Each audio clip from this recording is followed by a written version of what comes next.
गुदगुदी यानी टिकलिंग, हमें गुदगुदी फील क्यों होती है और हम गुदगुदी करते वक्त हंसते क्यों हैं? और ये भी एक अहम सवाल है कि जब हम खुद अपने आप को टिकल करने लगते हैं हमें क्यों हंसी नहीं आती उस टाइम पे। ये एक बहुत फैसिनेटिंग और इंटरेस्टिंग फिनोमेना है। तो चलिए इसके पीछे का साइंस जानते हैं। टिकलिंग की फिजियोलॉजी पे जब हम नजर डालते हैं तो जब हमें कोई टच करता है उन जगहों पे जहाँ पे हमें गुदगुदी फील होती है तो वहाँ के जो रिसेप्टर्स है वो हमारे ब्रेन के सोमेटोसेंसरी कॉर्टेक्स तक वो सिग्नल पहुंचाते हैं। सोमेटोसेंसरी कॉर्टेक्स का ये फंक्शन होता है कि वो टच को फील करवाता है और टच को इंटरप्रेट करता है। लेकिन हम हंसते इसलिए है क्योंकि एंटीरियर सिंगुलेट कॉर्टेक्स ब्रेन में एक जगह होती है जो हमें हंसने पे मजबूर करता है क्योंकि वो इसको इमोशनली इंटरप्रेट करता है। अब इसका रीजन क्या है, इस पे न्यूरो साइंटिस्ट और बायोलॉजिस्ट ने कुछ थेरीज दी है जिनमें से दो मानी जाने वाली थेरीज ये है कि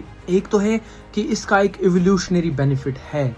जहां जहां पे हमें गुदगुदी महसूस होती है वो हमारी बॉडी की सबसे वल्नरेबल जगह होती है इंजरी के लिए, यानी उस जगह पे हमें अगर कोई नुकसान पहुंचता है तो वो ब्रूटल हो सकता है हमारे लिए। इसीलिए हम नहीं चाहते कि हमें कोई ऐसी जगहों पे इवन टच भी करे तो हम उसको डिफेंड करने के लिए हमें टिकलिंग महसूस होती है और यह हमें बचाता है, यह हमें दूर रखता है प्रेडेटर्स से। दूसरी थ्योरी हमारे सोशल रिलेशंस पे ज्यादा फोकस करती है। वो ये बताती है कि टिकलिंग जो है ये एक सोशल इंटरेक्शन का टूल है। स्पेशली हमें अपने पेरेंट्स के साथ जो पहला कनेक्शन रहता है बचपन में वो टिकलिंग से ज्यादा बढ़ता है क्योंकि उस वक्त हम हंसते रहते हैं और जब बच्चा पहली लैंग्वेज बोलता है तो वो हंसने और रोने की होती है। लेकिन सोचने वाली बात यह है कि हम खुद को क्यों नहीं गुदगुदा सकते। तो उसका रीजन ये है कि जो हमारे ब्रेन का पिछला वाला पार्ट होता है जिसे हम सेरेबेलम कहते हैं, उसे पहले ही पता रहता है कि हम खुद को गुदगुदाने वाले हैं, तो हम अपने ब्रेन को ट्रिक नहीं कर सकते, ये नहीं महसूस करवा सकते कि ये हाथ किसी और इंसान का है।